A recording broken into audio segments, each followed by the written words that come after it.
Hi, welcome to the Partner's Perspective, John. Thank you for having me. No worries. Absolute pleasure to have you on here. So I was keen to get you on this podcast, as you know, with your career history and background and your movement to partner so swiftly, by the way, I must say. So I'm going to kickstart the podcast by asking you your career progression. How did you do it? 8 years? That's bound to come up. 8 years at haysmacintyre. How did you do it? Yeah, good. Well, thank you for having me on.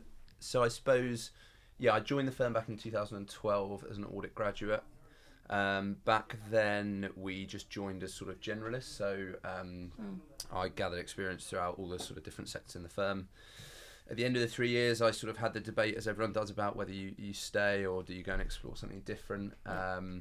And at that point in my career, I could kind of see the firm was doing very well, growing. Typically, growth in professional service means opportunity. So I was enjoying what I did and thought I'll stick around. And I selected to join the creative media and technology sector.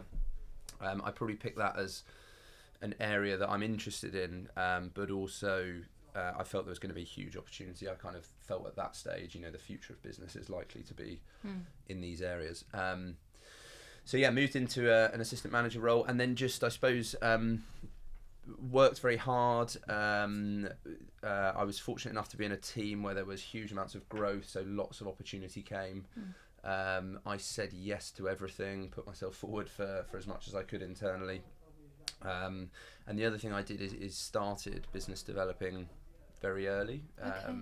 So I was encouraged, as a lot of us are at our firm, to kind of start thinking about it from assistant manager level, with the plan that I suppose as you become more senior and as you sort of progress through to director and partner, you've already got a foot in the door. You've got a bit of a network. You understand how to grow the business and how to kind of build your own portfolio. So I think that was probably that then led to me becoming a partner just over 3 years ago. Yeah, back in 2020, wasn't it? Back in 2020, yeah. That's quite different, isn't it, from other firms? So you mentioned you were doing business development from the AM grade.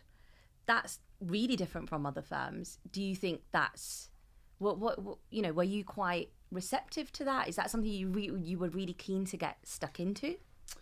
Yeah, I think look, it's definitely not for everyone, and as a business, we still do encourage this heavily, but it wouldn't just be to get involved in business development. That's just sort of one of a handful of avenues.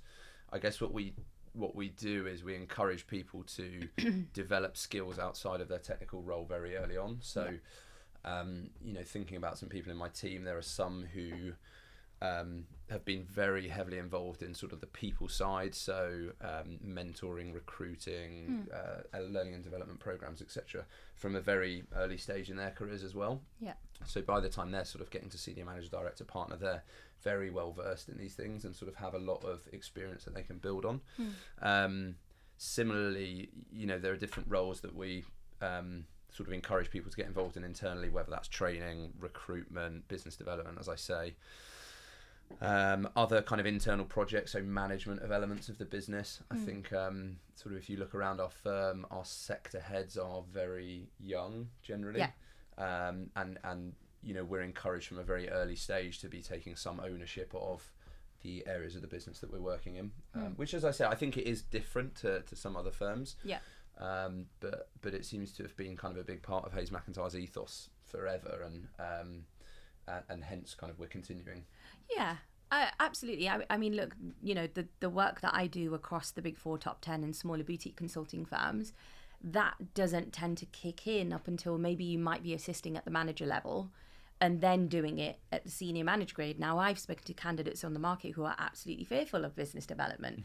Yeah. Some have said they don't want to get into it. Some have said, they wish they did it a bit more. It's completely it's very dependent on the actual person. So I think in terms of, the business ethos, I think it's a good thing because you almost take that fear out. It's like when we're recruiting, a typical recruiter would do a 360 role, and that comes with business development, networking, etc. And you're right. It's done earlier, which I think is a good thing because it becomes the norm. Yeah. Doesn't it really? Why Hayes-McIntyre? You've obviously, stayed there. You started there. You stayed there. You obviously are an integral part of the business. What keeps you there? What do you enjoy about working there? It's funny actually. So the reason I joined, I spent a year after university in Hong Kong, and I was working for a global conglomerate out there called Jardine Matheson, and I spent a little bit of time whilst I was there working directly for the CFO on sort of an internship program. And it was his advice. He said, go back to London and do your ACA at a mid-tier firm. I think he was Big Four trained. Yeah. And sort of said you'll get really valuable experience, etc. So interesting. I applied to Hayes-McIntyre on the plane back from Hong Kong and kind of started 4 weeks later or something. So, it all happened very quickly. And then I suppose at every juncture where I've considered whether I might move externally, the thing that's probably always held me to stay is the entrepreneurial nature of the business, which really kind of aligns with what I believe in. As a business, we're very good at saying if people have good ideas, we're going to back them. Yep. And it doesn't matter at what stage of their career they're in or what area of the business they're in or sort of what background they've got. And I've loved that. And I think I kind of thrived off that a lot. So every time I've always felt like I've had a lot of responsibility there, which in turn kind of makes you feel very special, particularly when you're sort of coming up through the ranks, and you're newly qualified. Yeah. So yeah, I think those are probably the things that have kept me. I think that coupled with sort of business success. So that when I joined, we were probably 150 people. We're now nearly 600. So in that time, seeing the evolution of the business is also very exciting. Absolutely. And I think giving those ideas as well, that's something we encourage here at IAC, giving those ideas. Okay, not every single one might be implemented, as you say, but it does make someone feel valued. It does make someone feel like they're being heard. And that's what a lot of candidates say to me when I say to people, okay, why are you unhappy in your current role, or what are you looking for? A lot of the things that they do come out with is, of course, salary and progression and learning and development and all the rest of it. But actually, a lot of people want to be heard.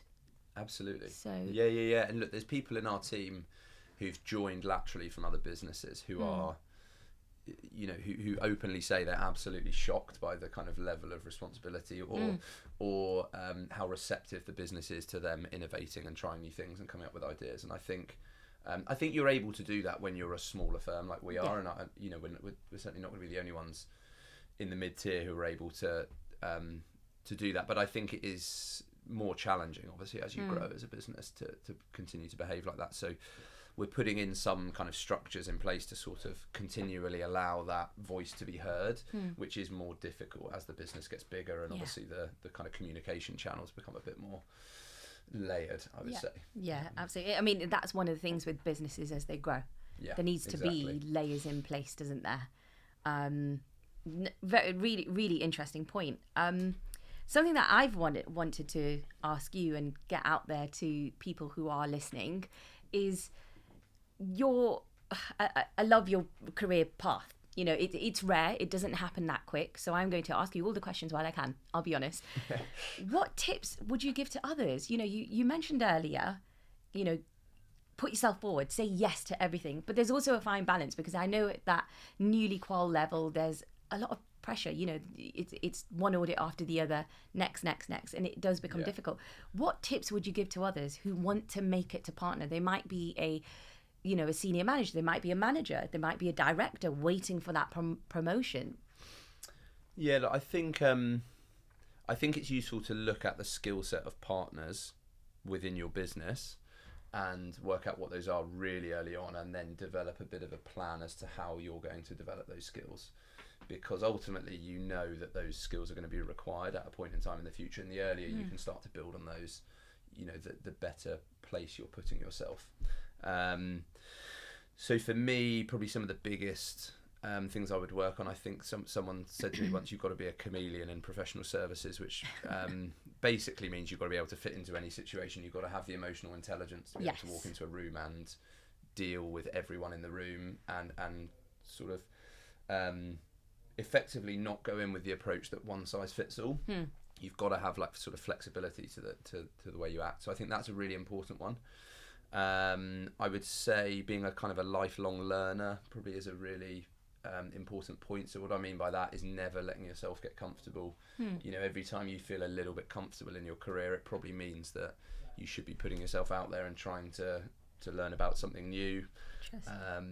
And I suppose just to sort of caveat this is probably what I did, because I was very ambitious to move quickly and to continue developing. I don't think it's for everyone to say yes to everything and to sort of, you know, you do get very close to that sort of safe work-life balance if you take this approach, because you are naturally kind of pushing yourself all the time to the edge of your comfort zone. And then I think sort of understanding that partnership and the partners in a business will be seen as business owners and leaders.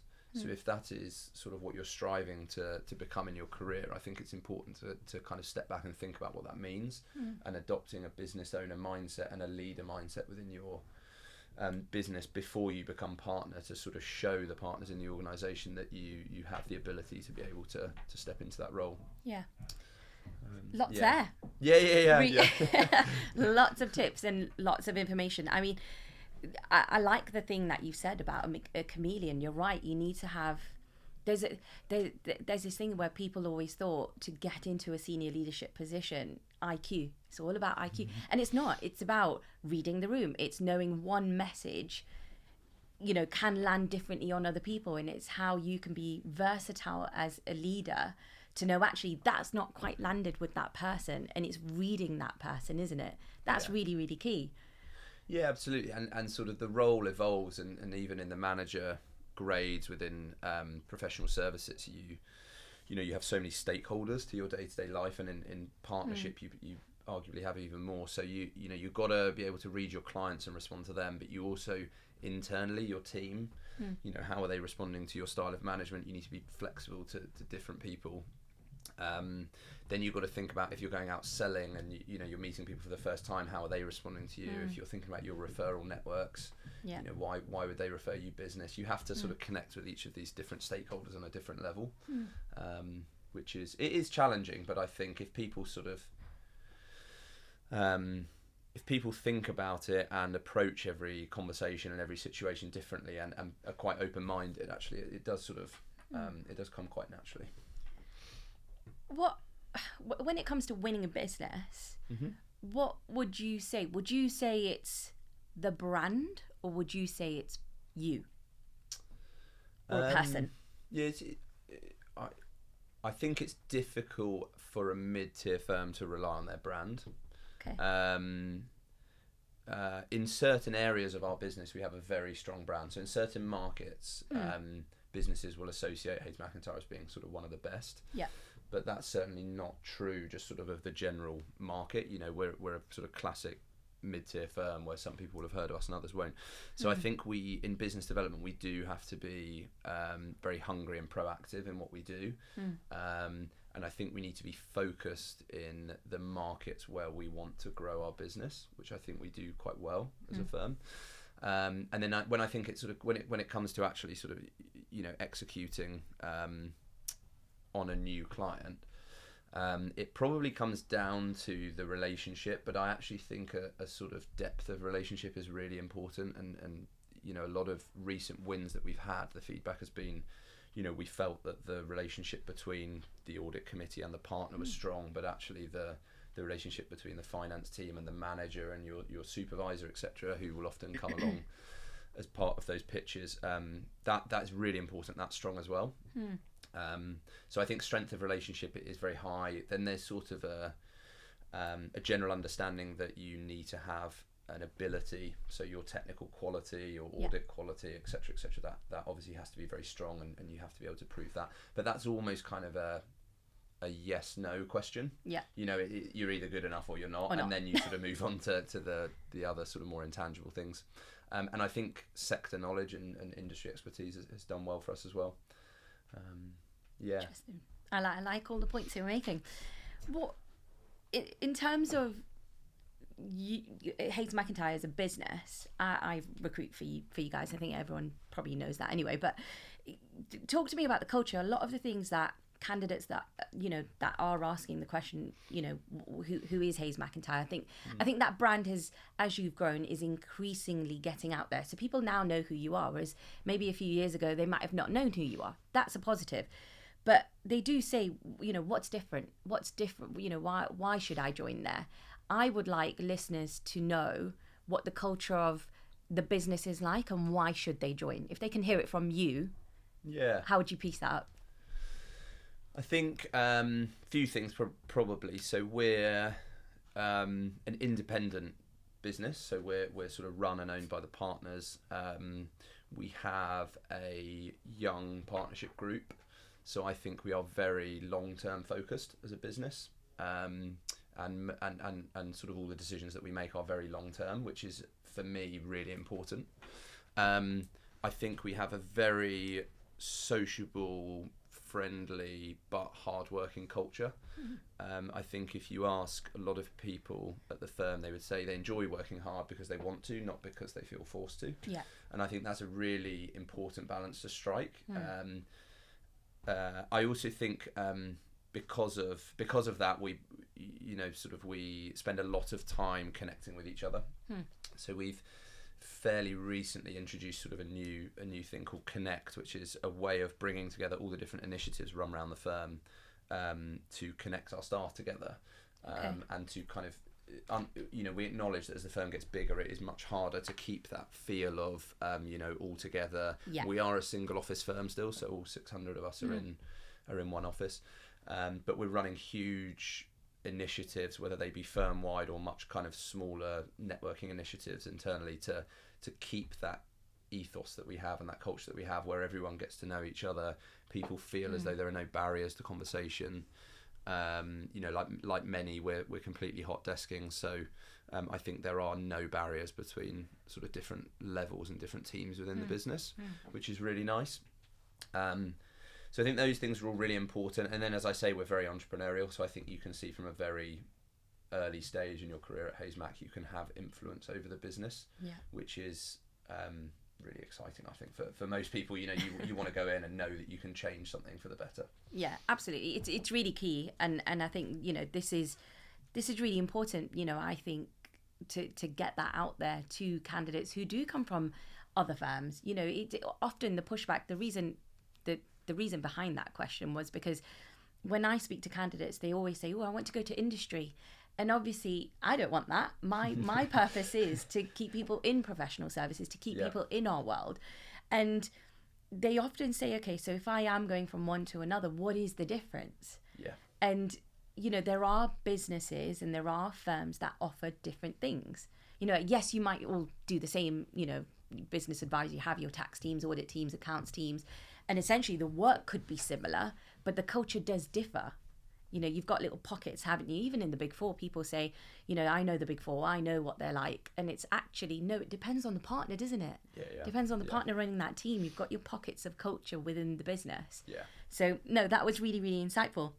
And I think just the other thing, we're very well known for progression. Like we have a really young partner base, and I think that's kind of quite clear. So I think a lot of people that join us do sort of join with that in mind, that we get very ambitious people who are kind of keen to pursue their own career aspirations, which is brilliant. But I would say that's probably another thing that we're relatively well known for in the market.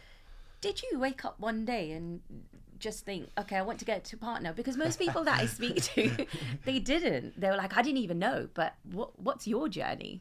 Yeah, it's funny. No, not at all. I thought you were actually going to say yes. No, definitely not. I left school not really knowing what I wanted to do, and I was good at maths, so I did a maths degree. It's pretty non-committal, isn't it? Terrible. That'll leave the doors open. Then I was told about this thing called the ACA, which I'd never heard of, so I did that because apparently it left lots of doors open. So I wanted to keep doors open for as long as possible. I think when I made the decision, I'm going to stay in practice because actually I really enjoy it. I managed to flip my mindset from one of, being slightly embarrassed to tell people I was in audit, which I think is an issue, within the profession, through to, I think, and I think I think, people train in audit and they don't necessarily want to tell their mates. They tell their mates they're in finance or whatever. People are sort of have different views on the profession, let's say. Yeah. But I think sort of once I really flipped my mindset into actually it's fun, kind of being quite proud of it and enjoying it, and it's a great career because you get to work with so many businesses. Yeah. You get to see transformations. You're in board discussions from a really early point in your career. You're really understanding how it operates, and the best thing is if you really don't like it one week, it will be different next week, so it doesn't really matter. So I guess once I decided, right, this is for me, then I probably did at that point think, well, if I'm going to stay here, I want to get to partner. Yeah, absolutely. And it's that commitment, isn't it? It comes with, you've got challenges along the way. It definitely requires someone who is committed that I want to get here, and this is how I'll get there. And like you said, it's putting yourself forward or asking those questions and, having a good mentor potentially as well. Absolutely, yeah, definitely. I had I've had many mentors actually, and lots of good advice. I think one of them said to me was, don't be afraid to tell everyone what your aspirations are. I think again, some people will feel as though they shouldn't be saying, "Oh, I want to get to partner one day." Yeah. It's interesting. Every interview I do, I always sort of ask the question, and I would say half of candidates get a bit nervous about saying. Do they? I would very firmly, I'd love to get to partner. That's my aspiration. Yeah. Even when you can kind of feel, that's what they want to say. So yeah. I'd highly encourage everyone, be completely open internally. If that's where you want to get to, I think tell everyone. And it can only be a positive, to be honest. That's a really different piece of advice, John, because I've had interviews happen in the 8 years I've been doing this, and someone said, "Oh, I want to get to partner one day," and the interviewer felt that was perhaps a bit too punchy at that point. So it's interesting you asked that question. It's a completely different viewpoint. Yeah. No, it's not a positive because someone wants to get to partner. It's a positive that people are being open about their aspirations to me. Sort of regardless of whether that answer is yes or no, I'm not, that's not really what's directing my interpretation of their response. It's much more about if people are willing to be honest about what they want to do in their careers and what they want to achieve, then it's much easier as a manager to be able to help them achieve it and to kind of put the right structures in around them and give them all the opportunity that you can to help them get to where they want to get to. Yeah, absolutely. Especially if you know what someone's motivations and aspirations are. Exactly. It's easier to probably lead them as well. I personally find it a lot harder in my experience to try and lead somebody who doesn't necessarily, and don't get me wrong, like I didn't know where I wanted to go when I was 22, 23. I had no idea. I didn't even know I'd do recruitment. And here I am in audit, and I enjoy it. I live it. I breathe it. I tell all my friends that I do audit, recruitment, corporate governance, and I get really geeky about it. But I'm definitely not an expert. But when it comes to, people, just talking about their aspirations, I personally find it a lot easier because I'm like, okay, especially in recruitment, recruitment is lucrative. It comes with someone who probably wants certain things in life, whether that's a Chanel bag or whatever. That's probably as far as I thought. But it's easier to sort of say, okay, here's X, Y, and Z. Here's your targets. If you smash that, you can get X amount. Yeah. That's my opinion. Would you agree or would you disagree? I think I feel that when you're leading a team, it's helpful to know what everyone wants to achieve in the kind of short, medium, and long term, because you can then sort of design your structures and who's working on different projects accordingly. So yeah, that's my view. I appreciate, not everyone will have the same view as you say, other people think differently, but certainly the view at our firm generally is, be really open and transparent and constantly sort of talk about, your feelings and what you want, and it makes it a much easier conversation than sort of assuming people know what the dynamic is and what people want out their careers. I like that. Yeah. It's good. It's very open. It's good to be open. I'm going to pick your brains on gender inequality. Mm-hmm. It's a thing. Yep. There's a gap. I think that is known to a lot of firms within professional services and audit. What are your thoughts? And firstly, what are your thoughts? And what do you think businesses can do to close that gap? Yeah, it's a broad topic, isn't it? What are my thoughts? I think I'm very fortunate to have joined a firm, and to be quite transparent, at the time of joining, I wouldn't have necessarily have put this particularly high on my radar. Yeah. I think people now joining the profession, it's very high on people's radar, quite rightly. But I'm very fortunate to have joined a firm that has a very good gender diversity history. So we are the only, we have a female managing partner at the moment. Yeah. 63% of our sector heads are female. That's quite high. Our senior management team is 9 people, 4 of whom are female.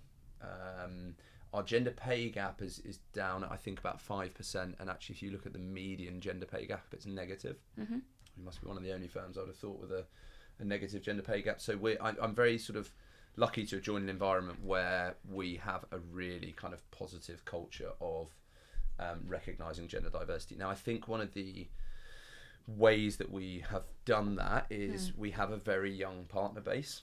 Yeah. And we have a very young firm. As a lot of accountancy firms have young firms because of the sort of the nature of the graduate program, etc.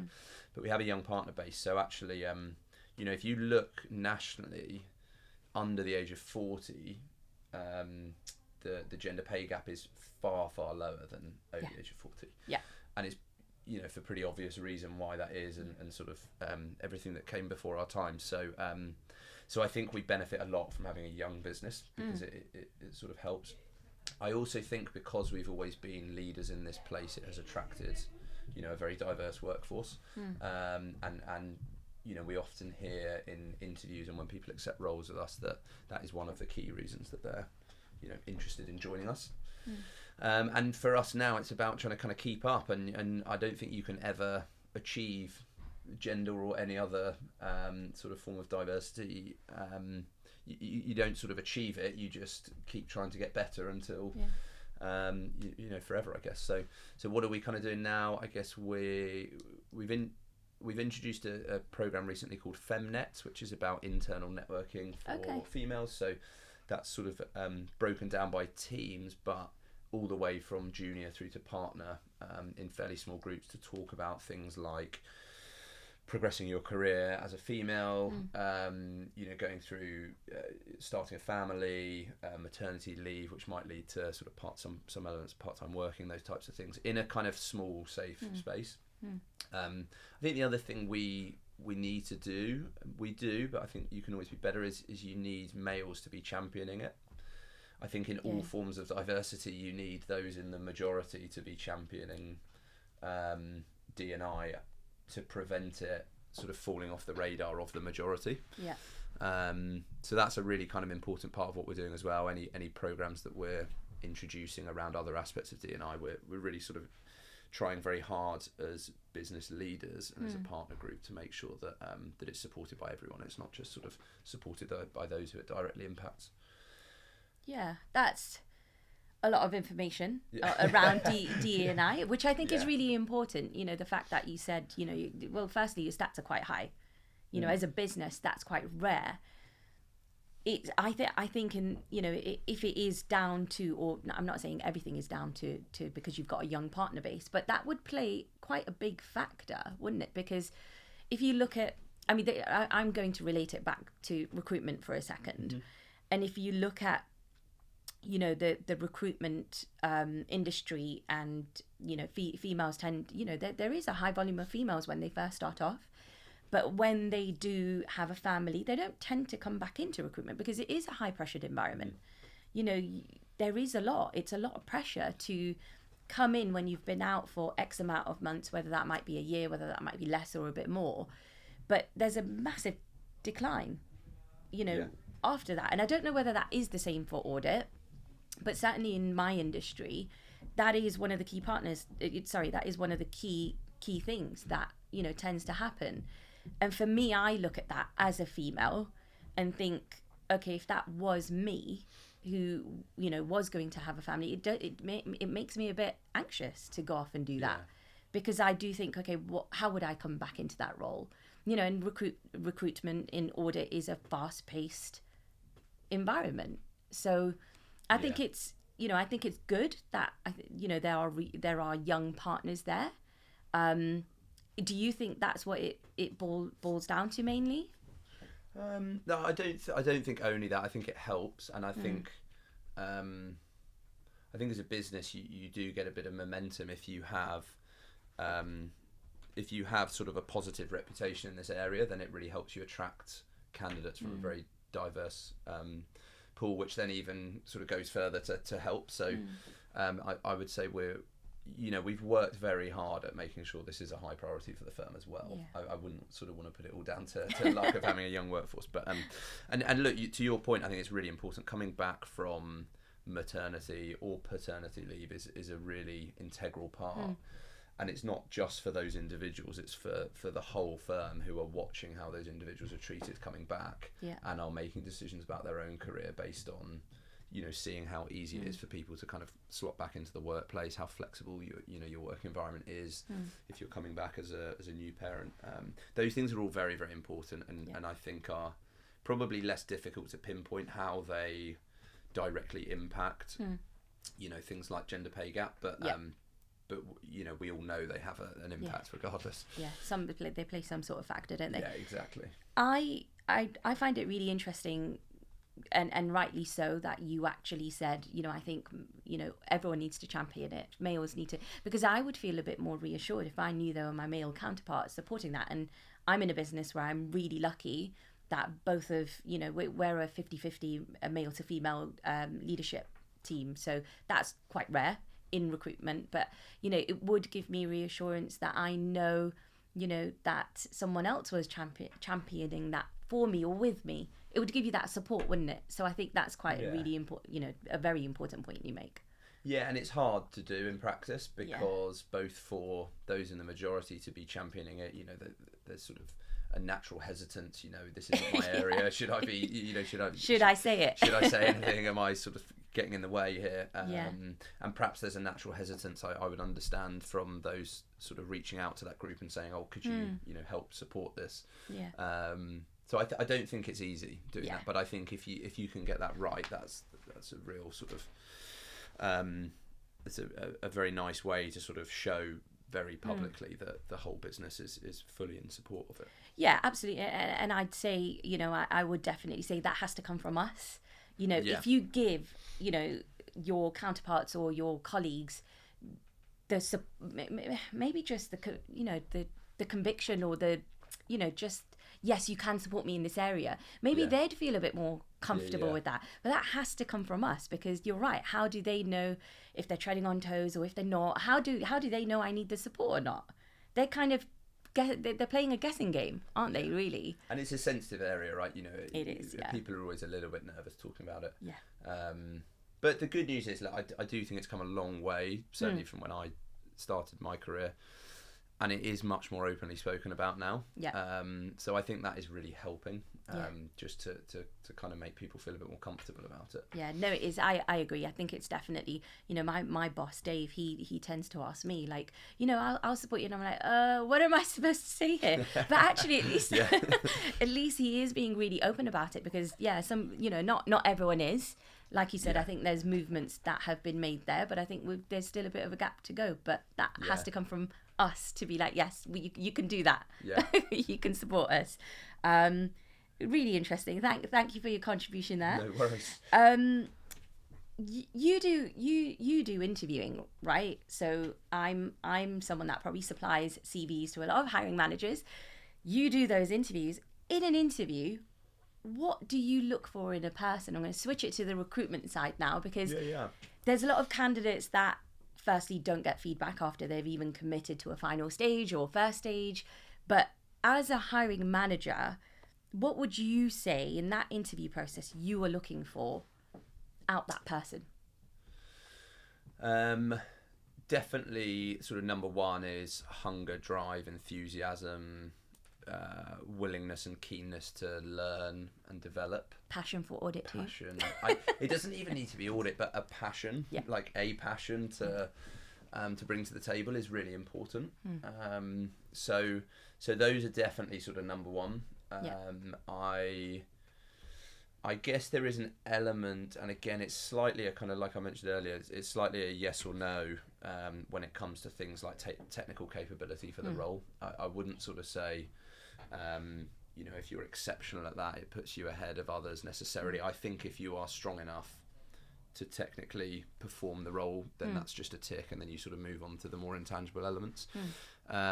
So passion, drive, enthusiasm, as I say. I think second then is definitely interactions with people. How are you going to manage people? How are you going to manage clients? Yeah. Can you show empathy when required? Can you be sort of have conviction when it's needed? Are you able to manage difficult client situations? So those types of sort of interpersonal skills, probably as they're commonly known. And then thirdly, I would always say like a little bit of personality, humility, emotional awareness. It's amazing how when a candidate comes in for an interview, if they strike up a conversation with you and say, how are you doing? Have you had a nice day? Gosh, what's the weather like? How was your commute? Really basic stuff. Yeah.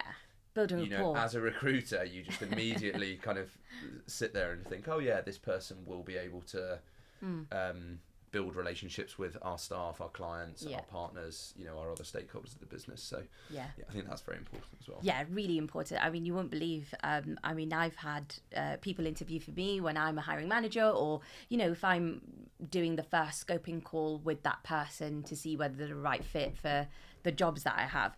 And sometimes it's really difficult because, you can ask, how are you? And I'm looking for people to build that rapport with me, because I know if I put them in front of my clients, I need them to build that rapport. I need them to engage.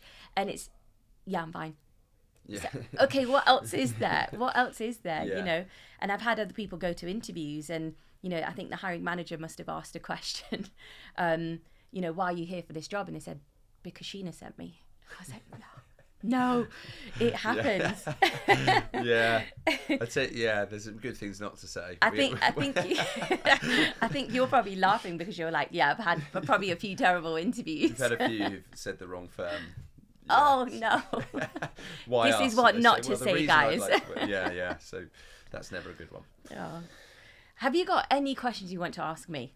If there's anything from a recruitment perspective. I'm very intrigued at the moment, I suppose. God, here goes. By the recruitment market. So I guess for people will be aware that there are redundancies being made within professional services in small pockets. I don't want that to get sort of blown out proportion at all, and it's not audit, for example. But you also read about sort of other industries, technology in particular, but lots of others where they've really kind of put a hiring freeze on, slowed hiring, putting restructuring plans in place, etc. Recruitment market's been exceptionally hot for the last few years. I think it's fair to say. It's been crazy. What does 2024 look like? I'm going to keep it consistent. Crazy. No, it's. I think it goes back to what I said earlier, right? Post-COVID, there was everyone going on a hiring spree because they couldn't do it. Everything froze. So therefore, that means teams couldn't hire. They were probably low on capacity. And I think when people came back from that, everything just opened up, didn't it? So, I think that was bound to happen. I think last year was difficult. I think a lot of people will definitely know that. It was, I wouldn't say difficult that no one was hiring and there was freezes happening, as much as COVID. But I think there was a bit of a gap in terms of that hesitancy. Should I hire? Should I actually, sometimes it's a budget issue as well, that it can come down to. I think this year it has started off busy. I'm certainly busy. Professional services are certainly busy. There is a lot of recruitment happening across different service lines. So I don't just recruit across audit, right? Mm-hmm. I recruit across TAS, or, there's accounts roles that I'm looking at or doing, and I recruit right from the manager grade right through to the partner grade. So it is busy. And I think, for me to sort of just, things can change. We are only in February right now. Things can change, and things change very quickly. But as it stands, it started off being, very busy. I mean, Christmas, for some reason, I'm one of these people that tends to go off at Christmas. It's the one time of the year that I don't feel guilty personally, because I know my clients are off. And for some reason, it got to the 22nd of February, 23rd, and there were jobs coming because everyone was like, yeah, I'm recruiting. I want someone by January. And I was like, how's this going to happen so There's a process here. People have 3 months notice period. So one thing that I always say is I think that last year there were clients of mine who said, we're going to pause just a little bit, give us some breathing room, because you know how it is. Recruitment isn't your day job. Yeah. That is your side, that's a part of your job. It's not your entirety of your job. And it is hard. When I recruit for me, it is hard because I'm trying to do recruitment. I'm trying to do networking. There's all these things that come with your job. So what people did is freeze for a bit. Now they're coming back this year and saying, I shouldn't have done that. And this is my biggest pet peeve for any business. If they say they're pausing recruitment at any point, probably don't do that. Not probably. I'm going to chuck it out there and say, don't do that, because it takes one person to hand in that notice to put a strain on, the rest of the team. It takes that other person to say, yes, I accepted your job, but actually I've got a counter offer. I'm staying where I am now. Yeah. That's 2 people there. Yeah, and if you are a small team, or, if you are waiting on those resources to come through and that doesn't happen, all of a sudden you need other people coming through. So that's the biggest thing that I would say for this year is don't put on any freezes if you really don't need to, especially if you need that consistent flow coming in. Yeah, it's really interesting. Yeah, and I wonder if it's slightly linked to retention as well. I suspect we've certainly seen in our business retention in 2023 has been very strong, and you like to sort of look internally and think that's a lot of what we're doing, but no doubt there'll be elements of sort of market influence as well. So yeah, absolutely. I mean, look at the back of COVID, there were firms that were doing sign-on bonuses, on the spot bonuses. So if somebody was choosing to leave or hand in their notice, they were getting 10 grand, 15 grand to say, okay, stay with us, don't hand in your notice. Yeah. And that would be, okay, if we give that to you and you accept, you can't leave because there's a clawback. And that's a lot of money. If you think about 10, 15 grand on the spot, that's a lot of money that someone can't say no to. And yes, that's helped with retention, but I don't know how is that sustainable is the question that I'd ask. So yes, it's helped for now, but eventually if someone wanted to leave and look anyway, how long are they going to stay there? It begs the question, doesn't it? It's interesting. Yeah, it's interesting. It's not something we did, but yes, but it's an interesting tactic. It is. Yeah, to enhance your retention rates. Absolutely. Yeah, interesting. We'll definitely leave it at that. Were you going to say something? No.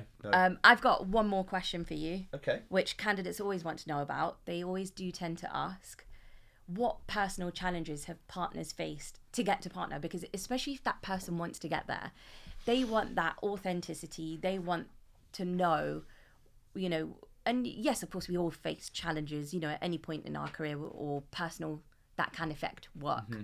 But can you pinpoint a time where you faced a challenge? You were like, I'm not sure. I don't know if I can do this. Did you ever have that? Did you ever have that in your career? Lots of times that sort of slightly knee-jerk reactions to things. So I'm done. I'm going home. Yeah, and I think someone once said to me, actually, if you wake up 3 days in a row really unhappy, then you need to move career. Okay. Which I thought was really interesting advice. And then a few times in my career, I've definitely woken up 3 days in a row unhappy. But so I sort of extended that to look, if it over a month you're really thinking this is not right, then maybe you should start thinking. But you all go through those spells, right? A few days where you've had some difficult situations. 3 days is a bit punchy. Yeah, I thought it was quite. Yeah. Probably a recruiter. Wrong advice. But no, look, so probably the biggest challenge, to be fair, and everyone in the world went through it, but I became a director sort of a couple of months into COVID. So my portfolio was taken away as a manager, and I put myself forward as, like, I'm going to be a business developer. Okay. So I started with a very low number of clients, and it was sort of on me to go and build my portfolio out, and if I was successful at that, that would hopefully lead to partner promotion. So that was sort of my plan, and then of course a couple of months into lockdown, you couldn't go out and meet anyone. It was impossible to contact anyone. It was awkward doing everything over Teams when you're at the sort of relationship development stage. So, so I sort of did have a bit of a panic at that point and think, everything that I've planned for is suddenly, thrown up in the air. And look, everyone went through it, so I'm sort of not pretending it was unique to me. But that was definitely a real kind of challenge where I had to start thinking outside the box around, right, how am I going to overcome this? Because this is not what I thought was in store, and all my kind of plans for what I was intending to do. I sort of got ripped up and had to start again. That was a big one. The other was again, lots of people go through it, but having children. So I've got 2 children, a 3.5-year-old and a 1-year-old in a couple of days, actually. And happy birthday! Thank you. Yeah, and going through that was a really challenging time, mainly because up to the point of having my son Ozzy, I probably had been able to put my career above everything else in life for the whole time I've been at the firm, which enabled me to do a lot of the things that I sort of spoke about earlier in terms of say yes to a lot, kind of push yourself right to the edge all the time, be on the edge of your comfort zone. Whereas for the first time ever, sort of you're in a world where there's someone who's definitely more important than your career. So finding that balance, has been difficult and a challenge. And I think I was back at work probably a couple of weeks after Ozzy being born, and sort of kind of integrating back in, and although people are aware that you're a new dad, and sleepless paternity leave often sort of gets swept to a side because you don't have the ability to sort of transfer all your work and then pick it up again a few months later. Of course. Often you're just kind of working through it. So I found that very difficult. And I think probably the other biggest one for me is I always get hit quite hard when there's disruption within the team. So there was a period, again, probably it was post-COVID, when the whole world decided they were going to go through the Great Resignation, as it was being referred to. So I'd just taken on heading up our creative media and technology sector.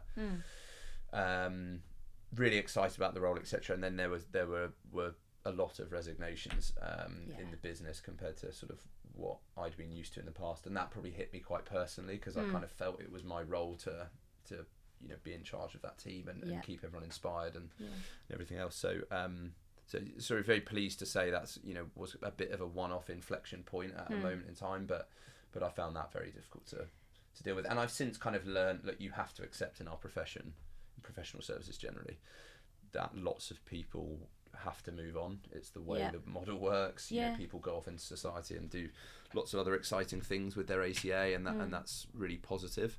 And you can't get too kind of personally affected by those things. Yeah, absolutely. I mean, I was going to say, I get where you're coming from, but it is one of those things that we can't control everything as much as we'd like to. We simply can't. As a parent, what advice would you give coming back into work? I talk a lot about non-negotiables as it's probably sort of my golden ticket to work-life balance with sort of work, family and friends, and then sort of personal life. So with my family, I have set various kind of non-negotiables that I put above everything else, which is important. So some examples, like on Fridays every week I finish at 4:00 and we as a family go and do something. Most of the time we go to the pub. We're British, we love the pub. Exactly. My son from a very early age just sort of really enjoys going to the pub and sitting on one of the high chairs at the bar and eating some nuts and drinking some apple juice and sort of... So when he's older, it'll definitely be a beer. So we've kind of continued that, and that's... putting that above anything else, and actually sort of having the freedom to tell people at work or clients or whatever, sorry, this is what I'm doing because this is what I do. This is the sort of choice I made. I think that gives you just that kind of feeling of I'm in control of my life, and I'm in control of when I want to spend time with my family. So there's a few things like that I do to make sure that I'm definitely setting time aside. And I think the other big one is trying to... I wouldn't sound great at this, but I always try to be very present. So whether I'm at work, I'm very present. I'm now at work. I'm not sort of, mind elsewhere or whatever. And then when I'm at home with the family, it's trying to be very present in that situation as well. And sort of all other situations in life, trying to make sure I'm in that moment rather than kind of letting everything drift in and out of your head. It's true. I think it's a level of respect, isn't it? There's nothing worse than if I was talking to you here and I'm like on my phone. It's just disrespectful. So I think you're right. You know, there's when you're at work, you need to leave things at the door. I think that's something that I do really well. You know, but when you have a family, that could probably be a bit complicated, because what if you've got nursery pickups or they're not well or something like that? It becomes a bit complicated. But I think for now, I probably, you know, can do that quite well. But I think a lot of our listeners would have valued what tips you'd give, because they might be a new parent, you know, and they might be trying to juggle things how you did. So the other, I tell you a really niche tip. The best thing I ever did was buy a running buggy. Running buggy. Because I you know, like lots of people, like exercising, and it's a very important part of sort of me, I guess my mental health as well as physical health. It really is important to me. So when you have kids, suddenly you have to stop doing things, because you have this period of your life where you have lots of hours that are spent not doing all the things you used to do. So you effectively lose time. So any way you can be clever about managing your time, I think is really important. Smart. So that was definitely one of the best things I ever did. Running buggies. Yeah. John, thank you so much for coming on. It's been a pleasure to have you. And thanks for being here. Thank you so much for having me. Really enjoyed it. Thank you.